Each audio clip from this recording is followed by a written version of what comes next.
My name is Laura Newman. I am the bar manager and co-owner of Queen's Park, which is a cocktail bar in downtown Birmingham, Alabama. I spent almost 10 years working in the hospitality industry in New York.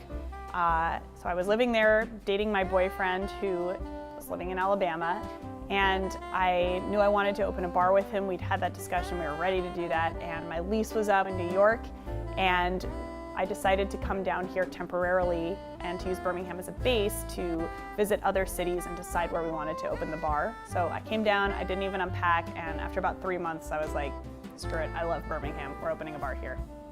I love a lot of things about Birmingham. I love the pace of life coming from New York City, where there's this really intense pressure and anxiety. I loved, the fact that I can take an afternoon and just drink lemonade on my porch. I think Birmingham in general is a great city for young entrepreneurs to start a business in. Also, just the cost of living is lower than in New York. The cost of the barrier to entry financially for opening a business is a little lower here, which is great. And I really love the growing food scene here. I love the fact that we have nationally recognized restaurants and chefs and people that are working really hard to create awesome things, and I really wanted to be a part of that. So Queen's Park is a classic cocktail bar. Right now we are operating as Miracle on 24th Street, which is a Christmas-themed pop-up. It's lasting through New Year's Eve.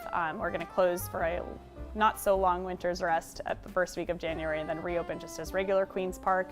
But Queen's Park is going to have a menu of 45 classic cocktails, not quite so well known, so we're not going to have a Negroni on the menu, although I can hopefully make you the best Negroni you've ever had in your life. But classic cocktails that maybe have a historical antecedent or were written about in different books a long time ago, maybe starting to come more into fashion now, or drinks that I think are awesome and should come more into fashion now. And we'll be doing those as well as a really small amount of sort of more house cocktails, as well as some large format drinks and non-alcoholic drinks. I will often go through periods of not drinking at all, and it was really important to me to have options that were actually like well thought out, like just as well crafted and tasty as the alcoholic cocktails on the menu. We are named after a cocktail that's named after a hotel that was in Trinidad in the 1920s, but we're definitely not trying to be a Caribbean or tropical or Trinidadian bar by any means.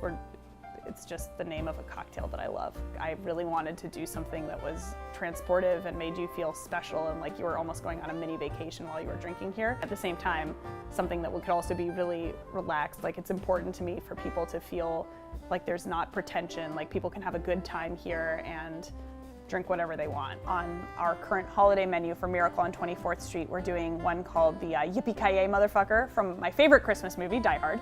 And it has a sweet potato syrup and then a marshmallow orgeat in it. It's basically a take on a Mai Tai. It has rum, cachaça, which for all intents and purposes is rum from Brazil. And then it has marshmallow orgeat, so we're using almond milk and then adding marshmallow fluff into it. And then there's a sweet potato syrup, which, think about the holidays, right?